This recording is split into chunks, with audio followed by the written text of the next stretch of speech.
नमस्कार दोस्तों, मैं यश गौतम, आपका स्वागत है मेरे यूट्यूब चैनल पर। दोस्तों, आज इस वीडियो में मैं आपको बताने वाला हूं आईटीआर से कैसे हम बैलेंस शीट तैयार करें। दोस्तों, आप जो स्क्रीन पर देख रहे हैं ये बैलेंस शीट का फॉर्मेट है। ठीक है, ये तो प्रॉफिट एंड लॉस अकाउंट है और ये है बैलेंस शीट का फॉर्मेट और ये है आईटीआर।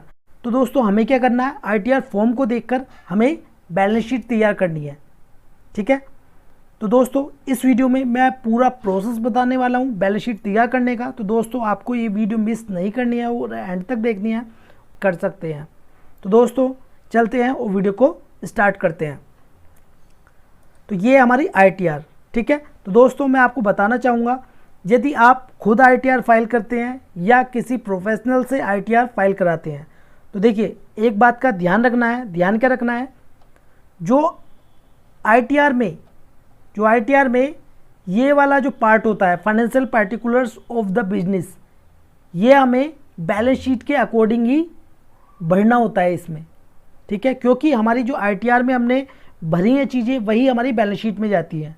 इसलिए सबसे पहले आईटीआर को सही से आप फाइल करें, या तो आप खुद करें या प्रोफेशनल से कराएं।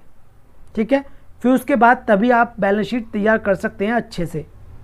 ठीक है, तो जैसे कि सबसे पहले इसमें लायबिलिटी साइड दी हुई है। ठीक है, partners, members, own capital, secured loan, unsecured loan, advances, sundry creditor, other liabilities, ये सभी हमारी लायबिलिटीज़ वाली साइड है और नीचे टोटल दिया हुआ है। ठीक है, यहाँ पर अब नीचे आ जाते हैं fixed assets, inventories, sundry creditor, balance with banks, cash in hand, loan and advances और अदर एसेट्स। तो ये हमारा एसेट्स वाला पार्ट है।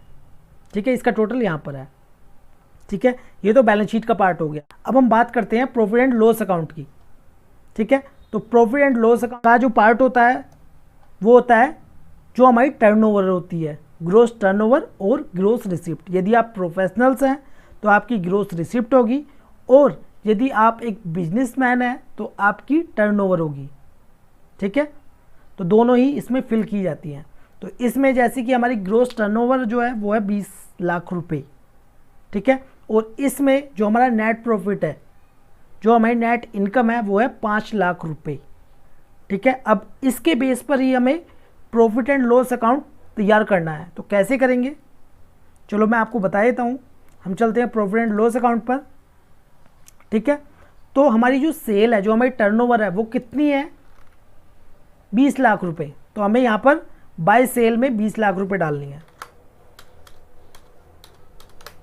ठीक है, 20 लाख रुपए यहाँ पर डाल दी। प्लस एक बात का ध्यान रखना है, अब जैसे कि यहाँ पर क्लोजिंग स्टॉक है, तो हमने आईटीआर में इन्वेंट्रीज़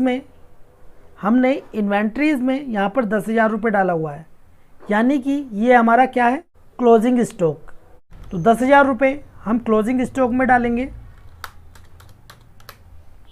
ठीक है, अब बात करें ओपनिंग स्टॉक की, तो इसमें हमने ओपनिंग स्टॉक कहीं भी नहीं दिखाया है। ठीक है, तो इसे हम ऐसे ही रहने देंगे। तो हमारा जो इसमें ग्रोस प्रॉफिट है वो कितना हो गया, 20,10,000 रुपये। हमारा जैसे कि ग्रोस प्रॉफिट है वो डेबिट साइड से क्रेडिट साइड आता है। ठीक है, कैरी फॉरवर्ड होता है, तो बाय ग्रोस प्रॉफिट 2,10,000 रुपये हो गया। अब हमें क्या करना है, अब हमें खर्चे, जो आपके बिजनेस में खर्चे हुए हैं, तो दोस्तों आपके बिजनेस में जो खर्चे हो रहे हैं, जो जेन्युइन खर्चे हैं, वो आपको यहाँ पर डालने हैं। कोई भी खर्चा ऐसा नहीं डालना है जो कि आपके बिजनेस से रिलेटेड न हो। अब जो मैंने इस बैलेंस शीट में डाले हुए हैं वो बिल्कुल जेन्युइन खर्चे हैं, जैसे कि अकाउंटिंग चार्जेस। ठीक है, आप बिजनेस कर रहे हैं तो आपको उसमें अकाउंटिंग भी करानी होगी। ठीक है, बिजनेस में। ठीक है, तो उसके चार्जेस आपको देने होंगे। तो आपको जो चार्जेस डालने हैं वो बिल्कुल जेन्युइन डालने हैं। जेन्युइन जैसे कि अकाउंटिंग चार्जेस, मान लीजिए आपने एक मंथ में 10,000 या 15,000 रुपये किसी भी प्रोफेशनल्स को दिए। ठीक है, और उसने आपकी अकाउंटिंग की, तो साल के कितने हो गए, यहाँ पर 15,000 से भी लगाएं हम। यदि हम 15,000 को मल्टीप्लाई कर देंगे 12 से, तो 1,80,000 रुपये। ठीक है, तो हमने 1,80,000 रुपये यहाँ पर अकाउंटिंग चार्जेस के डाल दिए। ठीक है, तो एक मतलब हिसाब में आपको डालना है। तो अब बात करते हैं हम बैंक चार्जेस की। तो देखिए बैंक चार्जेस हमें कैसे डालना है, क्या हम खुद ही डाल देंगे, नहीं, आपको क्या करना है, आपकी जो बैंक स्टेटमेंट होगी उसमें से जो बैंक ने चार्जेस लगाए हैं वो आपको डालने हैं। सपोज दैट मान लीजिए यहाँ पर 2500 रुपये हमारे चार्जेस थे, क्या, बैंक चार्जेस, ठीक है। अब बात करें हम डेप्रिसिएशन की, तो डेप्रिसिएशन हमारी कहाँ से आती है, यहाँ से, ठीक है। अभी फ़िलहाल हम इसको नहीं डाल रहे हैं, ठीक है, इसे ऐसे ही छोड़ देते हैं, मैं आगे आपको बताऊंगा। बात करें हम इंश्योरेंस की, तो कितना इंश्योरेंस आपने कराया हुआ है, ठीक है। जो मैं आपको बता रहा हूँ ये बैलेंस शीट है इंडिविजुअल, ठीक है। तो इंडिविजुअल में मान लीजिए आपने खुद का इंश्योरेंस कराया हुआ है या अदर इंश्योरेंस कराया है, तो उसके अकॉर्डिंग आपको इसमें डालना है। तो इंश्योरेंस जैसे हम मान लेते हैं यहाँ पर इंश्योरेंस का ईयरली का जो हमारा खर्चा है वो है हमारा 2,10,000 रुपये, ठीक है। जो भी आपका खर्चा होगा वो आपको जेन्युइन डालना है। अब बात करें हम इलेक्ट्रिसिटी एक्सपेंसेस की, कितना आपका इलेक्ट्रिसिटी जाता है उसके अकॉर्डिंग आपको डालना है पूरा खर्चा यहाँ पर, ठीक है। तो जैसे कि मैं यहाँ पर ले लेता हूँ 15,000 रुपये पर मंथ, तो कोई भी खर्चा आपको ऐसा नहीं डालना है जो कि ज़्यादा हो। हम मान लेते हैं 12,000 रुपये, ठीक है, 15,000 की जगह हम मान लेते हैं 12,000 रुपये, तो ये हो गया 1,44,000 रुपये हमारा इलेक्ट्रिसिटी बिल हो गया, ठीक है। अब बात करें हम मिसलेनियस एक्सपेंसेस की, 5,000 रुपये पर मंथ के हिसाब से हम डाल सकते हैं, ठीक है, 60,000 रुपये हो गए, ठीक है। अब बात करें हम ऑफिस एक्सपेंसेस, जो ऑफिस में खर्चे हुए हैं वो हम यहाँ पर बात करें तो हम इसे डाल देते हैं 1,10,000 रुपये, ठीक है। अब बात करते हैं प्रिंटिंग एंड स्टेशनरी, तो प्रिंटिंग एंड स्टेशनरी ऑफिस में कितनी खर्च होती है, मेरे हिसाब से कम या ज़्यादा से ज़्यादा लगाएं तो 2,500 से 3,000 रुपये मान लीजिए। चलो हमने मान लिया यहाँ पर 3,000 रुपये, ठीक है, 3,000 रुपये पर मंथ। इसे मल्टीप्लाई कर देंगे हम 3,000 को 12 से, कितना हो जाएगा 36,000 रुपये, ठीक है। 36,000 रुपये यहाँ पर हमने खर्चा डाल दिया। अब बात करें हम सैलरी एंड वेजेस की, तो आपने जो स्टाफ रखा हुआ है तो उसकी जो आपने सैलरी दी है वो यहाँ पर डालनी है। अब सैलरी कैसे डालेंगे, बिजनेस में जितना स्टाफ है आप कितनी सैलरी दे रहे हैं वो यहाँ पर आपको डालनी होगी, ठीक है।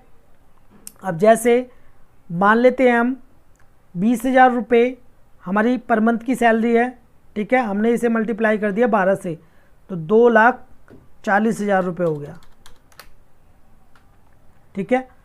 अब टेलीफोन एक्सपेंसेस की बात करें तो 3,500 रुपये पर मंथ यहाँ पर हम डाल सकते हैं, कितना हो गया 42,000 रुपये। अब कन्वेंस एक्सपेंसेस में भी हम इसमें ले लेते हैं 8,000 रुपये पर मंथ, 8,000 मल्टीप्लाई 12, 96,000 रुपये, ठीक है, यहाँ पर 96,000 रुपये। अब हमारा नेट प्रॉफिट कितना बैठा है 8,89,500 रुपये, और लेकिन हमारा जो नेट प्रॉफिट है वो कितना है, हमने कितना दिखाया है, अभी मैं आपको दिखा देता हूँ।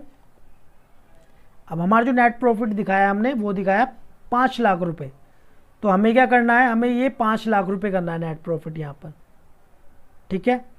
अब हमारा क्या रह गया डेप्रिसिएशन, तो सबसे पहले हम डेप्रिसिएशन इसमें डालनी होगी जब भी हमारा नेट प्रॉफिट यहाँ पर निकल कर आएगा, ठीक है। अब चलते हैं बैलेंस शीट की तरफ, पहले डेप्रिसिएशन निकाल लेते हैं हम यहाँ पर।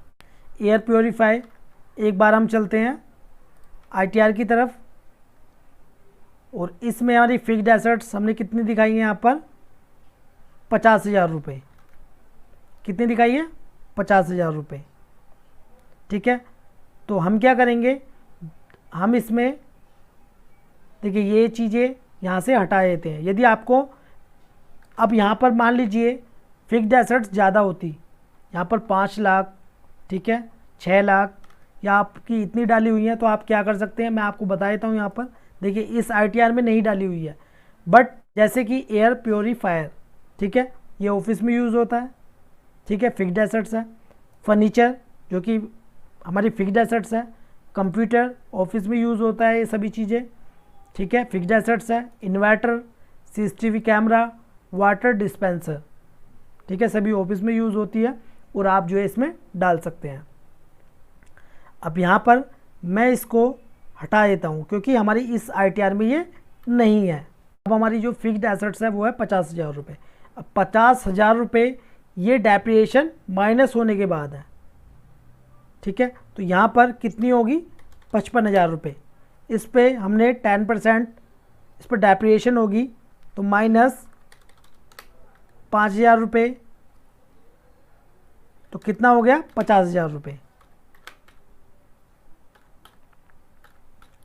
ठीक है। 50,000 रुपये होगी, डेप्रिएशन कितनी है, 5,000 रुपये। तो यहाँ पर हमने 5,000 रुपये डेप्रिएशन डाल दी। अब भी हमारा नेट प्रॉफिट कितना है, 8,84,500। अब ठीक है, ये तो डाले हमने जेन्युइन खर्चे जो हमारे थे। अब इसमें हमें नेट प्रॉफिट को सेट करने के लिए क्या करना होगा, हमें खर्चे और बढ़ाने होंगे। अब खर्चे कौन कौन से हम बढ़ा सकते हैं, जैसे कि हम अकाउंटिंग चार्जेस को, ठीक है, अकाउंटिंग चार्जेस को हम इसमें बढ़ा सकते हैं, ठीक है। जैसे कि हमने अकाउंटिंग चार्जेस यहाँ पर लिए थे 15,000 रुपये, तो हम इसको 18,000 रुपये कर सकते हैं, 2,16,000 रुपये, 2,16,000 रुपये कर दिए, ठीक है। अब इसमें क्या बढ़ा सकते हैं हम, इसमें हम सैलरी बढ़ा सकते हैं, ठीक है, जो कि हमने सैलरी ली थी इसमें 20,000 रुपये पर मंथ, ठीक है, 2,40,000 रुपये डाले थे। अब इसको भी हम बढ़ा सकते हैं, ठीक है, लेकिन ज़्यादा नहीं बढ़ाना है, 6 लाख रुपये, ठीक है, लेकिन ये यहाँ पर हमारा ज़्यादा हो गया, ठीक है। तो अब इसको हम क्या करेंगे, हम इसको कम कर देंगे। अब इसको कितना कम करना है, जितना हमारा इसमें नेट प्रॉफिट हमें एक्यूरेट लाना है, ठीक है। तो हमें कितना कम करना होगा, यहाँ पर 11,500। तो हम इसको 11,500 कम कर देंगे इसमें से, ठीक है। ये हमारा नेट प्रॉफिट जो है वो 5 लाख रुपए आ चुका है, मतलब ठीक है, हमारा प्रॉफिट एंड लॉस अकाउंट हमारा सही बिल्कुल आ चुका है। नेट प्रॉफिट जैसे कि हमने दिखाया हुआ है ITR में कितना, 5 लाख रुपए। तो ये हमारा प्रॉफिट एंड लॉस अकाउंट तैयार हो गया। अब चलते हैं बैलेंस शीट पर। अब इसमें बैलेंस शीट में अब देखते हैं इसमें हमने क्या क्या इसमें डाला हुआ है। पार्टनर कैपिटल 1 लाख रुपए है, तो इसमें पार्टनर कैपिटल कितना डाला हुआ है, कैपिटल अकाउंट 1 लाख रुपए। अब सपोज करिए 1 लाख रुपए से आप बैलेंस शीट कैसे तैयार कर सकते हैं। अब जिसने भी ये ITR फाइल की है वो सही ITR फाइल नहीं हुई है। कैसे, मैं आपको बता देता हूँ। देखिए, अब हमारा कैपिटल अकाउंट कैसे आ सकता है, जब हमारा कैपिटल अकाउंट में ओपनिंग स्टॉक आता है, फिर लेस होता है हमारा ड्राइंग और ऐड होता है प्रॉफिट। अब यदि हम यहाँ पर फॉर्मूला लगाएंगे, ठीक है, इक्वल, और जहाँ पर हमारा नेट प्रॉफिट है, एंटर, तो हमारा 5 लाख रुपए देखा जाए तो कैपिटल तो वैसे ही हो गया, 5 लाख रुपए हमारा कैपिटल तो वैसे ही हो गया। अब इसमें 1 लाख रुपए वैसे डाला है तो प्रॉफिट तो हमारा ट्रांसफ़र होता है ना कैपिटल अकाउंट में। तो मैंने क्या कहा था, जो ITR फाइल करनी है वो बैलेंस शीट के अकॉर्डिंग ही करनी है, ठीक है। तो हम इसके अकॉर्डिंग अपनी जो बैलेंस शीट है वो तैयार नहीं कर सकते। तो हमने क्या, ऐड प्रॉफिट इसमें ऐड कर दिया। ओपनिंग स्टॉक हमारा कुछ नहीं है, फर्स्ट टाइम बना रहे हैं, इससे पहले भी बना चुके हैं बैलेंस शीट, तो उसका ओपनिंग बैलेंस आ जाएगा यहाँ पर, ठीक है। फिलहाल हम 5 लाख रुपए ऐसे ही रहने देते हैं, ठीक है। और यहाँ पर हमने लोन लिया हुआ था अपने फादर से, ठीक है, तो हमने इसमें 50,000 रुपये डाल दिए, ठीक है। करंट लायबिलिटी हमारी कुछ नहीं है, ठीक है। अब बात करें फर्नीचर, हमारा 50,000 रुपये हो गया। अब हमारे सन्ड्री डेटर जो है, अब हमें ये जो बैलेंस शीट तैयार करनी है, अब ITR तो हो गई फेल हमारी, हम इसके अकॉर्डिंग बना नहीं सकते। तो हमें क्या करना है, अब हमें ये खुद ही दिमाग लगाकर तैयार करनी है, ठीक है। तो कैश इन हैंड, तो हम इसमें डाल देते हैं कितना, हम इसमें डाल देते हैं 1,10,000 रुपये, ठीक है। बैंक अकाउंट में जितने होंगे वो आपको डालना है इसमें। तो बैंक अकाउंट में मान लीजिए हमारे 65,000 रुपये हैं, ठीक है। लोन एडवांसेस हमारे इसमें 1,50,000 रुपये के हैं। ठीक है, अब बात करें सन्डी डाइटर की, तो हमारा कितने का फ़र्क आ रहा है इसमें, यदि हम 5,50,000 में से माइनस करेंगे 4,75,000 रुपये, तो 75,000 का फ़र्क आ रहा है। तो हम क्या करेंगे, हम इसे सन्डी डाइटर में बढ़ा देंगे। ठीक है, अब ये जो हमारा फ़र्क था, हमारा जो लायबिलिटी साइड है वो भी 5,50,000 रुपये आ रही है, और हमारी जो फिक्स्ड एसेट्स की जो साइड है वो भी हमारी 5,50,000 रुपये आ रही है। ठीक है, तो हमारी बैलेंस शीट भी एक तरह से तैयार हो गई। तो दोस्तों इसी प्रकार ही आपको बैलेंस शीट तैयार करनी है, जैसे कि मैंने आपको बताया है, और मैं उम्मीद करता हूँ आपको समझ में आ गया होगा। और दोस्तों यदि आप इस फॉर्मेट को डाउनलोड करना चाहते हैं तो लिंक मैंने डिस्क्रिप्शन में दिया हुआ है। दोस्तों यदि आप इस बैलेंस शीट को एक्सपर्ट के द्वारा अभी भी तैयार कराना चाहते हैं तो दिए हुए नंबर पर कॉन्टैक्ट करें। मिलते हैं नेक्स्ट वीडियो में, जब तक के लिए जय हिंद जय भारत।